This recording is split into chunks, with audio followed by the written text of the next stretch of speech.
As new cars continue to be packed full of luxury and technology, a lot of shoppers have been purchasing used cars, and that shows in the sales numbers because in all of 2019, about 41 million used cars were purchased in the United States. Now, that has left an opportunity for a lot of manufacturers to introduce a new entry-level subcompact SUV into their portfolio, which is why I'm out here in Miami, Florida with Hyundai testing out this new cute little SUV. This is the 2020 Hyundai Venue, priced well under $20,000 and with all the safety and tech features that a lot of younger buyers demand. The big question I want answered, is this all-new 2020 Venue an appealing alternative to a pre-owned car? That's what we're here to find out.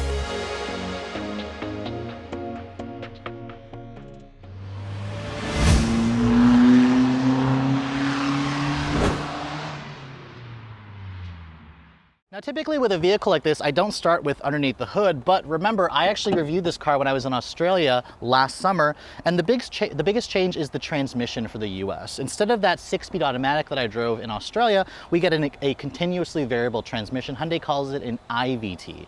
Now, the IVT allows it to get better gas mileage and also apparently improved acceleration. Buyers can also choose between a 6-speed manual if you guys go for the base SE model. Regardless of the trim level or the transmission, you're going to get a 1.6-liter engine that's naturally aspirated, has port injection, has double overhead cam and variable valve timing. It makes 121 horsepower and 113 pound-feet of torque. Now, obviously, those numbers are nothing to get excited about, but remember, everything in this segment is pretty much around that same range, although I will say that the Venue is among the least powerful entries in the segment. Thankfully, this is a very light car. It weighs around 2,700 pounds. It only comes with front-wheel drive, so that's a reason to go for the Kona instead of the Venue. Hyundai does not offer all-wheel drive on this car, and don't even think about towing with this vehicle. Remember, this is supposed to just be kind of like a replacement for the Hyundai Accent hatchback here in America. Now, looking at the design of the Venue, if you're going to attract a younger buyer into your showrooms, obviously you need to design something that's going to be a little more standoutish, and I think the Venue definitely has that look to it. It has a look that resembles the Palisade, which is their flagship SUV. It was a very successful design for them, so I'm liking how Hyundai has kind of carried it over here onto a smaller SUV. You have the corporate Cascade grille over here with the kind of the chrome finish. You have these upgraded LED headlights that you get on this particular trim because it's the SEL Premium. You also have an LED daytime running light, just an incandescent turn signal over here, and then no fog lights. If you guys remember my first video, I actually showed you guys the denim edition, which had kind of white accents here and a white painted roof. I actually like the way this SEL Premium looks with this red. I also like the fact that Hyundai included LED headlights here in America. In Australia, you couldn't get the LED headlights, which again makes this thing look a little bit more premium, adds to the road presence when you're seeing this thing go down the road. Now, looking at the rest of the profile, obviously this is a small SUV. In fact, this is now one of the smallest new SUVs you can buy. At 159 inches long overall, this is actually a couple inches shorter than the Ford EcoSport and about 5 inches shorter than the Hyundai Kona and the Kia Soul. This vehicle technically doesn't share a platform with those vehicles. It's based off of the current generation or next generation Hyundai Accent. Now, you can see here, my tester has these upgraded 17-inch wheels, which kind of have a dimensional look. They are wrapped in 205/55 series tires. The suspension in the front is just a McPherson strut. It's independent. However, the rear suspension is a torsion beam. So remember, this is more of an inexpensive car. You're not going to necessarily get, those kind of upgraded or high-tech features. Now, I do like the silver roof rails over here on this particular one. The sunroof that's included on this SEL is part of a premium package. You actually can't get the sunroof if you guys go for the denim edition. So that's something to keep in mind, which is interesting because the denim is supposed to be the top of the line model. Although if you want a sunroof, you can't get that actual trim level. The rear disc brakes are optional on this car. If you guys go for a base SE, you'll actually have drum brakes. So keep in mind, this has roots that date back to an Accent. So that's why it's got some, lower grade options there if you guys don't go for the higher end models. Now, coming to the rear of the vehicle, you can see it didn't really change much from that Australian spec model that I showed you. And in fact, I think the Venue looks a little bit better from this angle of the vehicle. I like the LED combination rear taillights. You kind of get an LED rear bulb, but you get incandescent turn signals and then incandescent reverse lights. This one here, because it's not the denim, doesn't have the extra white accents that you had at the lower fascia. I actually kind of think this area here with the texturized plastic looks interesting. You can't actually see the exhaust pipes on this vehicle because remember, it's just got a little 1.6 engine. In fact, Hyundai got rid of the 1.6 badge that they had on the Australian spec model. Now, this car also being an SUV, you're probably wondering what the trunk capacity is like, and Hyundai says you get around 18.7 cubic feet of space with the seats up. If you fold down everything, you get around 32 cubic feet of space. Now, that space is small, obviously, but it's actually not bad considering this is one of the smallest vehicles in the segment. This is still more space than what you're going to get in something like a Mazda CX-3, but it's about 10 cubic feet less than what you're going to get in the Kona. Now moving on to the interior of the new Venue, as Hyundai's least expensive SUV, you're probably wondering what's the quality like in here. Now when you first get in and shut the door, it actually has a relatively solid thunk, so that's a good impression there, especially with the price of this vehicle. And when you look at the interior as a whole, this thing actually looks pretty nice. I mean, this 8-inch display is standard, which we'll talk about in just a moment. Creeper. The first thing I'm noticing is that big 8-inch screen, which really stands out. I'll talk about that in just a moment, but here is the key fob for the vehicle. You can see it does come with remote start. This is Hyundai's Intelligent Access key fob. You get that when you go for the SEL and get a convenience package. So it's not standard, it's standard on the denim trim, however, which is the top trim. Starting the vehicle up, you can see, I actually like the way the engine sounds, because if you guys remember the old 1.6 from like 5 years ago in an Accent, it sounded like a tractor when it started up. So now Hyundai's made this starter noise a little bit more refined. It is a completely different engine versus that old 1.6, which technically had a little bit more horsepower versus this new version. Now looking at the rest of this interior at a glance, besides the steering wheel on the left side of the vehicle as opposed to the right side, it's practically identical to that Australian spec model that I drove. I think the fact that Hyundai made this 8-inch touchscreen standard is going to be really popular with a lot of younger buyers. It does come with Android Auto and Apple CarPlay, and you can even get factory embedded GPS, which is something you cannot get in the Nissan Kick. So if you want factory GPS, Hyundai gives it to you. And it also comes with HD traffic, because they partner up with HD, so you can actually get live traffic updates. So it's not just your phone that gives you the traffic updates. In terms of the rest of the interior materials, it's all hard touch plastic here, which has this kind of texturized trim. It kind of sucks that it's hard touch plastic. Some of the competitors give you a little bit more soft touch, like the Nissan Kicks. Even the door panel here is hard touch, and the armrest over here is also hard touch. So I was kind of disappointed at that, because I rest my elbows here and it's on a cheap piece of plastic. The window is one touch auto up and down for just the driver, not the front passenger window, but there are power windows. The steering wheel, as you can see here, is tilt and telescoping, which offers a good amount of adjustability. And then the seat here is just kind of like a 4-way manual seat. It does offer a height adjustment as well. It's just manual again. This particular one here has just cloth seats. These cloth seats, I actually really like the two-tone effect with the kind of the white insert with the black and then the white contrasting stitching.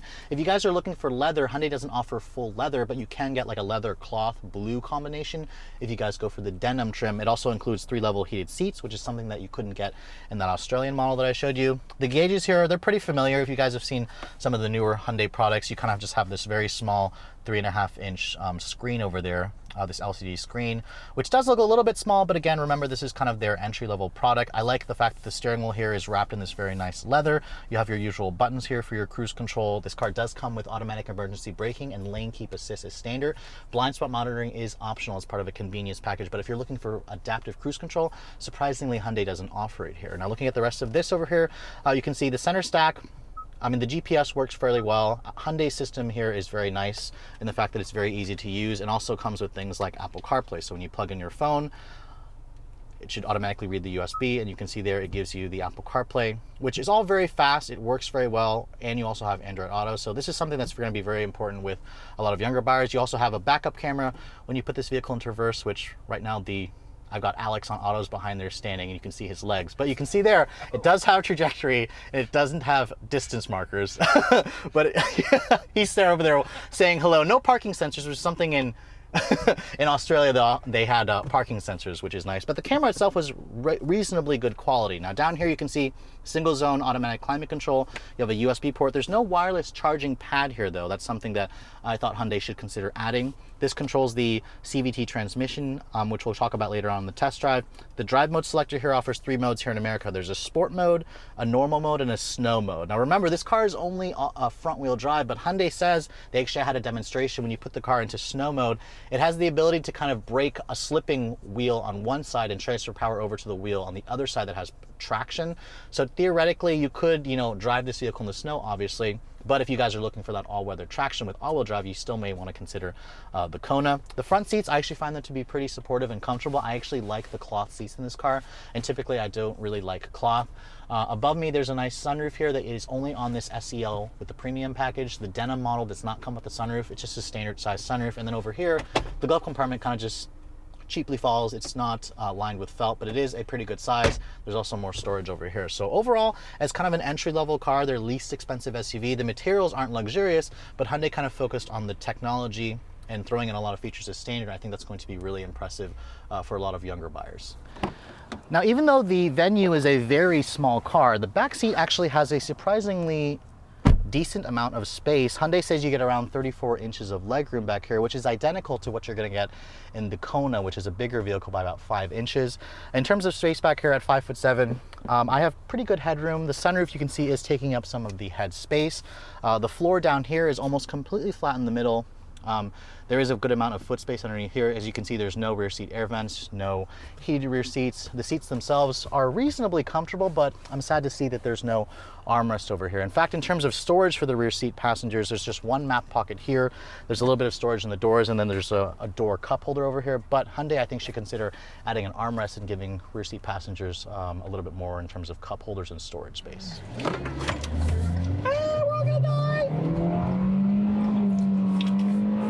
Feel the power. All right, so the last time I drove the 2020 Venue, I was in Brisbane or Queensland, Australia, and today I'm back in the States. I'm in Miami with Alex Dykes from Alex on Autos, and we're driving the 2020 Venue, the US spec version, on the right side of the road. Last time I drove this, I was on the left side, which I consider to be the wrong side. Some of you are gonna fight me on that, obviously, but we are theoretically on the right side of the road, right, Alex? We are. Oh, that was weird and interesting. Somebody just kind of ran across this very busy street. But anyways, we're here. We drove down from Miami to the Florida Keys, or just not all the way to the Florida Keys, but if you're looking for very straight... We passed Key Largo. We did, yeah, I guess we did. If you're looking for very straight, flat roads, come to Florida. There isn't really much in terms of, great corners and driving roads, but it's a great place to drive the 2020 Venue because this is their least expensive and least powerful SUV that they offer. Which, do you even call this thing an SUV, Alex? I mean, that is definitely not an SUV. Is it a crossover? That's tricky, because crossover is a marketing term. It doesn't mean anything. Right. So sure, if you want to call it a crossover, call it a crossover. If you want to call it a pregnant hatchback that's a little square, sure, go ahead too. I mean, Hyundai says this is a replacement for the Accent hatchback, and it is a cooler, more charismatic car. Like, it has a lot more character. Yeah. Like, even the name Venue is just a cooler name than an Accent. Like, the Accent has always been synonymous with cheap, reliable, basic transportation, and this doesn't feel very basic to me. I mean, it has a lot of tech in it. It looks really good. Yeah, it looks really cool on the outside. You've got all the driver assistance stuff. We've got that big 8-inch screen. The car itself isn't the fastest. I mean, put my foot down here and it's adequate. I mean, I guess if for somebody who's, let's say, like a 17-year-old looking for their first car, like, this is a great option. Now, the one thing that I do want to talk about is the CVT in this car, because when I last drove this car in Australia, I drove the 6-speed auto, and I didn't talk about it much in my video, but I really liked that transmission. Surprisingly, I also like the CVT, which Hyundai calls an IVT. Alex, why don't you explain what the difference is with this IVT is versus a regular CVT? The main difference. Yeah, so Hyundai's does their own engineering. So this is an in-house design by Hyundai. They're not buying the CVT from anybody. And they tend to like to focus on reliability and durability in all of their transmission designs, this transmission included, because they have that 10-year, 100,000-mile warranty that they have to be able to make cost effective. So what they did here was they used a chain rather than the typical metal belt structure that we find in most small CVTs out there. You do find the chain design in some of the bigger CVTs that are available. So something like the Nissan Pathfinder has a chain design, but all the other small CVTs don't.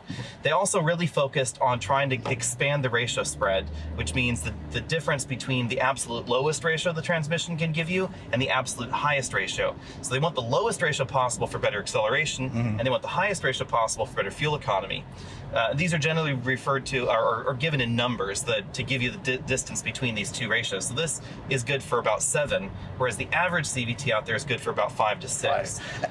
And you do notice the difference, so Alex is really, this is why I love Alex. He's really good at explaining the technical stuff. That's something that, I hear about, but I try to spit it out in layman's terms. Basically what that means is this car doesn't feel super laggy off the line. Like, I put my foot down, and it's also very quick to adjust the ratios. I mean, sure, you got that lovely... That's the surprising thing too, is if you're the passing maneuver, it's way faster than anybody else's CVT. It is, and actually, you actually said in your video that this was the best CVT that you've driven.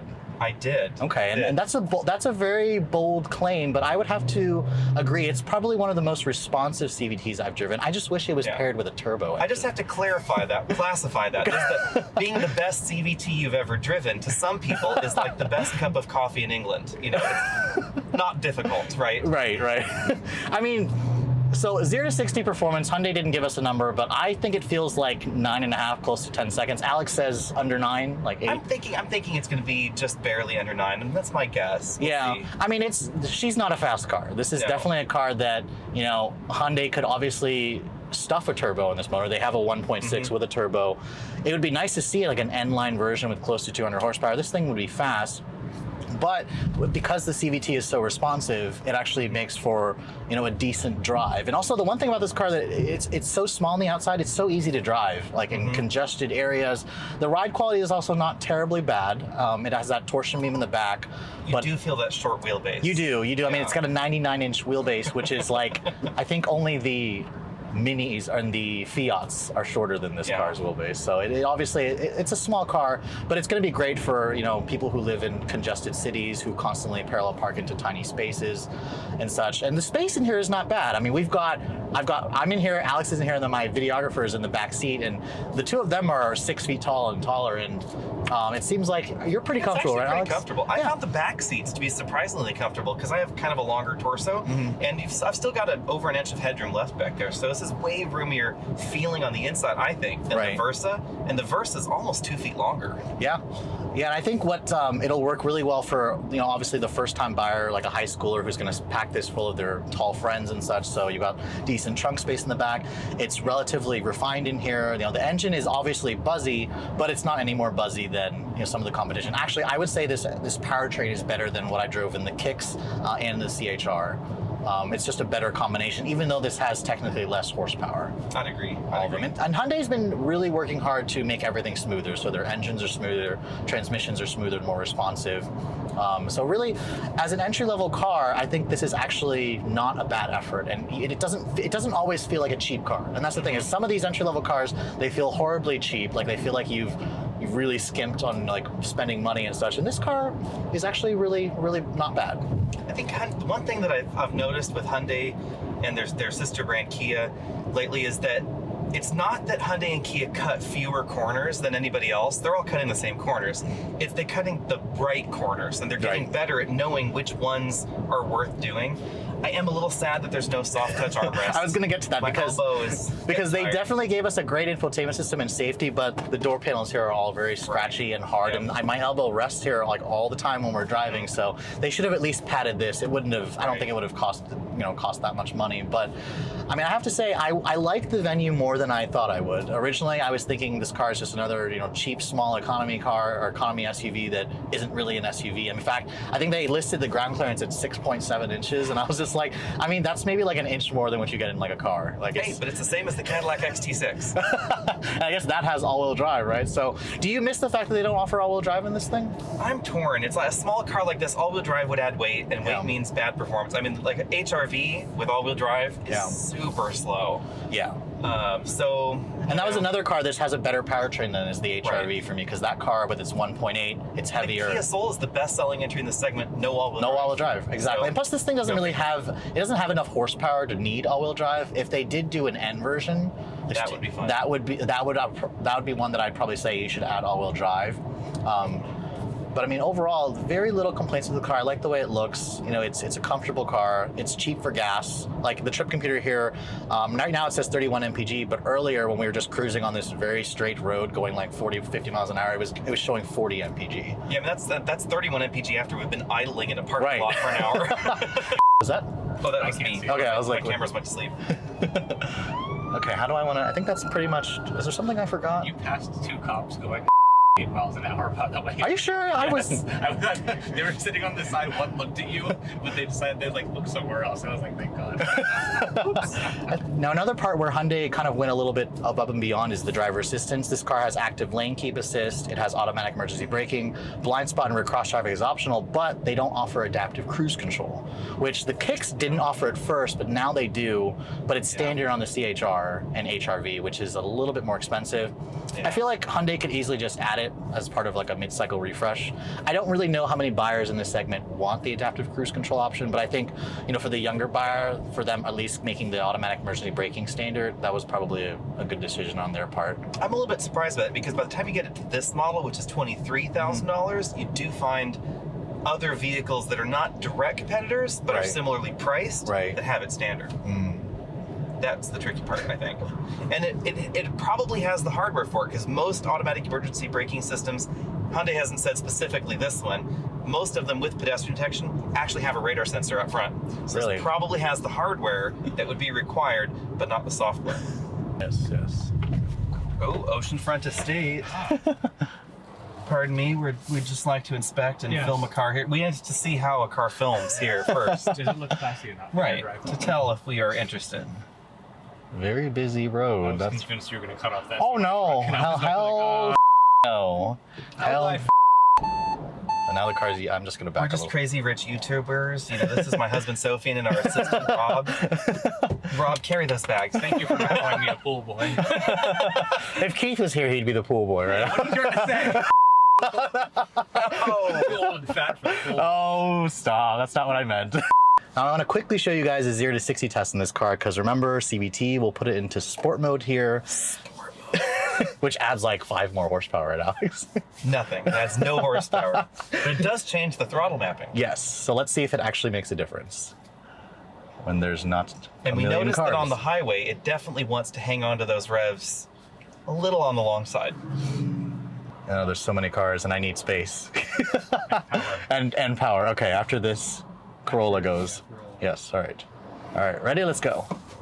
Cut off a Corolla. It's not bad. I mean, the simulated shifts are better than I thought they would be. Yeah, we're still not at 60 yet, but they're 60. I don't know, Alex, that feels like close to 10 seconds for me. But we do have 3 people in the car, 3 adults in the car, and luggage, so it probably is closer to 10 seconds. It might be closer to like under 9 seconds without extra weight in the car. So it's perfectly fine, but Hyundai could easily consider adding a turbo engine under the hood. Yeah. My power to weight estimation gets me to like eights, the high 8s. Right. Where I think. This is 2,700 pounds, right? 2,700 pounds. So right now it's probably closer to like 3,000 pounds or a little over 3,000 pounds. So. Ooh, I've lost weight. Now, as a replacement for the old Accent hatchback, I think the Venue makes a lot of sense. It's obviously a cooler car, it obviously has a lot more character, it's going to stand out more, and it's also packed full of the safety and technology features that a lot of younger buyers are going to want. In fact, I think this is one of the best looking of the subcompact SUVs, much better looking than the Ford EcoSport. It also drives relatively nice, even though we don't have that much horsepower. You guys saw it has a very responsive and quick shifting transmission. The engine, while it's buzzy, I don't like to push it that hard, it does produce a decent amount of power, especially if you guys are looking for your first brand new car. And really, it offers a lot of space inside for what you get on the outside. Remember, this is one of the smallest SUVs here in America that you can buy, but Hyundai managed to cram this thing with a decent amount of legroom and a decent amount of trunk capacity. Now, if you were going to buy this car over a used car, that's really going to depend on what you actually need. Now, obviously, the Venue is a very small vehicle and at a starting price of around $18,250 for the base SE. This is going to be a lot more affordable than basically your average new car transaction price, was around $36,000. As tested, this particular one here with the convenience package and the premium package stickers for a little over $23,200. That is one of the most affordable in terms of the new cars. In fact, this is actually like $500 cheaper than something like a Nissan Kicks. And if you're going to compare this to like something like an HR-V, that can approach $30,000 for one that's fully optioned. But remember, that vehicle is slightly bigger versus the Venue. Now, really, if you guys were going to be looking at a used car, you could spend around $20,000 for a used car and get something that's bigger. But remember, a lot of used cars from just 3 to 5 years ago didn't have a lot of the safety and the technology features like the infotainment screen that you get in this car, even if you just go back to like 2015. So that's an appealing proposition. Also, don't forget about the fact that Hyundai offers a 10-year, 100,000-mile warranty on something like this. And really, as a first car, I think the Venue makes a lot of sense. So with all that said, I hope you guys have enjoyed my full overview on this 2020 Hyundai Venue. If you're also looking to see the latest cars I'm testing, be sure to follow me on Instagram at redline_reviews. Like us on Facebook, and as always, guys, please keep subscribing to the Redline Reviews YouTube channel for all the latest reviews. Thank you so much for watching. I'll catch you all in the next video.